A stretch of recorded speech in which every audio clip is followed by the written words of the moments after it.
प्रिय भाई और बहनों, आज का शुभ संदेश के लिए आप सभी को हम स्वागत करते हैं। परेशानियां जीवन में आए, कभी भी ना उनसे मैं भय खाऊंगा। परेशानियां जीवन में आए, कभी भी ना उनसे मैं भय खाऊंगा। मसीह यीशु मेरा रक्षक है, आगे देखकर मैं मुस्कुराऊंगा। मसीह यीशु मेरा रक्षक है, आगे देखकर मैं मुस्कुराऊंगा। मेरा नाम पुकारेगा उस दिन प्रभु यीशु जब वो आएगा। उसके अपने ही लोग उठा लिए जाएंगे, उसका वादा भी उस दिन पूरा होगा। मेरा नाम पुकारेगा उस दिन प्रभु यीशु जब वो आएगा। उसके अपने ही लोग उठा लिए जाएंगे, उसका वादा भी उस दिन पूरा होगा। मेरा नाम पुकारेगा उस दिन। आज का संदेश ब्रदर रिजू मैथ्यू जयपुर से बांटा जाएगा। प्रार्थना के साथ सुनिए। परमेश्वर के नाम की महिमा हो। हमारे उद्धारकर्ता यीशु मसीह के नाम में सभी श्रोताओं को जय मसीह की। थोड़ी देर के मनन के लिए आज हम निकालेंगे लेवी व्यवस्था 16 अध्याय उसका 21वां वाक्य। The book of Leviticus chapter 16 verse 21। और हारून अपने दोनों हाथों को जीवित बकरे पर रखकर इस्राएलियों के सब अधर्म के कामों और उनके सब अपराधों अर्थात उनके सारे पापों को अंगीकार करे और उनको बकरे के सिर पर धरकर उसको किसी मनुष्य के हाथ जो इस काम के लिए तैयार हो जंगल में भेज के छुड़वा दे। इस अध्याय से हम सभी लोग चिर परिचित है। इस अध्याय में हम प्रायश्चित के दिन के संबंधी विषयों के बारे में हम पढ़ते हैं। जैसा कि हमें विदित है कि यहूदियों के लिए प्रायश्चित का दिन एक महत्वपूर्ण दिन था। यहोवा द्वारा 7वें महीने के 10वें दिन को प्रायश्चित का दिन मनाने हेतु आज्ञा दी गई थी। इस दिन इस्राएलियों को उनके पापों से शुद्ध करने के लिए और उन्हें यहोवा के सम्मुख पवित्र ठहराने के लिए प्रायश्चित किया जाता था। महायाजक द्वारा बलिदान करके अपने घराने व समस्त इस्राएली लोगों के लिए प्रायश्चित किया जाता था। प्रायश्चित की प्रक्रिया को समझने के लिए हम इस अध्याय के कुछ वाक्यों को हम देखेंगे। प्रायश्चित की प्रक्रिया देखने के लिए हम इस अध्याय के 5 से 10 के बीच कुछ वाक्यों को हम पढ़ेंगे।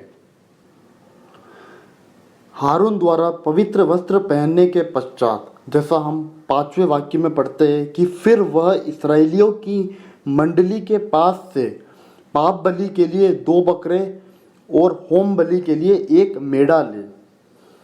7वां वाक्य, और उन दोनों बकरों को लेकर मिलाप वाले तंबू के द्वार पर यहोवा के सामने खड़ा करे और हारून दोनों बकरों पर चिट्टियाँ डाले, एक चिट्टी यहोवा के लिए और दूसरी अजाजेल के लिए हो।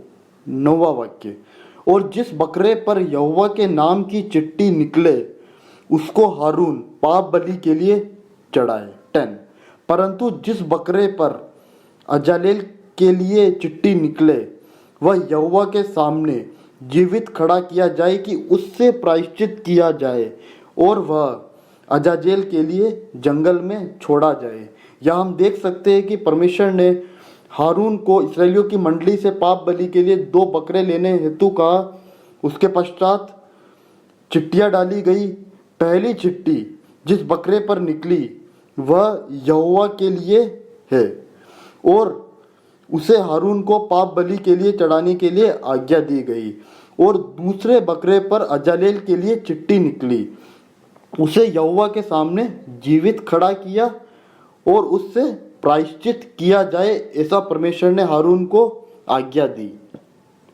इसके पश्चात जब हम इस अध्याय के 11 से लेकर 20 तक के वाक्यों को पढ़ते हैं तब हम वहाँ देखते हैं कि पाप बलि के लिए बकरे जो साधारण जनता के लिए होगा उसे हारून बलिदान करके इसराइलियों के सभी पापों, अपराधों, अशुद्धता के कारण अशुद्ध हुए पवित्र स्थान, मिलाप वाले तंबू और वेदी के लिए हारून द्वारा प्रायश्चित किया जाता है। जब हम उसके 20वें वाक्य में पढ़ते हैं, जब वह पवित्र स्थान और मिलाप वाले तंबू और वेदी के लिए प्रायश्चित कर चुके, अर्थात पवित्र स्थान, मिलाप वाले तंबू और वेदी के लिए प्रायश्चित करने के पश्चात वह जीवित बकरे को आगे ले आए। इसके बाद हम देखते हैं 21वां वाक्य जो हमारा आज का मुख्य बिंदु है। और हारून अपने दोनों हाथों को जीवित बकरे पर रखकर इसराइलियों के सब अधर्म के कामों और उनके सब अपराधों अर्थात उनके सारे पापों को अंगीकार करे। या जो हम जीवित बकरे को देखते हैं, अगर हम इंग्लिश बाइबल में पढ़े तो वह हम पढ़ते हैं इस वाक्य का हम देखते हैं स्केप गोट या फिर बलि का बकरा, जिसे हम अगर अर्थ देखें तो दूसरों की गलती के लिए दंडित होना, one that bears blame for other. या हम एक स्केप गोट को देखते हैं, बलि के बकरे को, जिस पर हारून अपने दोनों हाथों को रखकर इसराइलियों के सारे अधर्म के कामों को और उनके सब अपराधों को अर्थात उनके सारे पापों को अंगीकार करता है और उस बकरे के सिर पर उन सभी पापों को धर कर वह उसे किसी मनुष्य के हाथों जंगल में भिजवा देता है। जब हम इस प्रक्रिया को देखते हैं तो यह हमें प्रभु यीशु मसीह के बलिदान को दर्शाता है। जैसा हम यशायाह की किताब उसके 53वां अध्याय उसके 6ठे वाक्य में पढ़ते हैं कि यहोवा ने हम सबों के अधर्म का बोझ उसी पर लाद दिया। परमेश्वर ने हम सभी के पापों और अधर्मों का बोझ प्रभु यीशु मसीह पर लाद दिया। और उसी अध्याय के हम जब 7वें वाक्य में पढ़ते हैं कि वह सताया गया, वह सहता रहा पर उसने अपना मुंह ना खोला। प्रभु यीशु मसीह को सताया गया, वह हमारे खातिर सताया गया, वह दुखों को सहता गया परंतु उसने अपना मुख ना खोला। जैसा हम यूहन्ना की किताब उसके 1 अध्याय उसके 29 वाक्य में पढ़ते हैं, देखो यह परमेश्वर का मेमना है जो जगत का पाप उठा ले जाता है। या हम पढ़ते हैं कि प्रभु यीशु मसीह जगत का सारा पाप उठाकर ले जाता है। जिस प्रकार हमने अभी पढ़ा कि जिस प्रकार ये जीवित बकरा इस्राएली लोगों के सारे अधर्म को, सारे पाप को अपने ऊपर लेकर किसी निर्जन स्थान पर ले जाता है, उसी प्रकार प्रभु यीशु मसीह हमारे सारे पापों को, सारे संसार के पापों को, सारी जगत के पाप को उठाकर ले जाता है।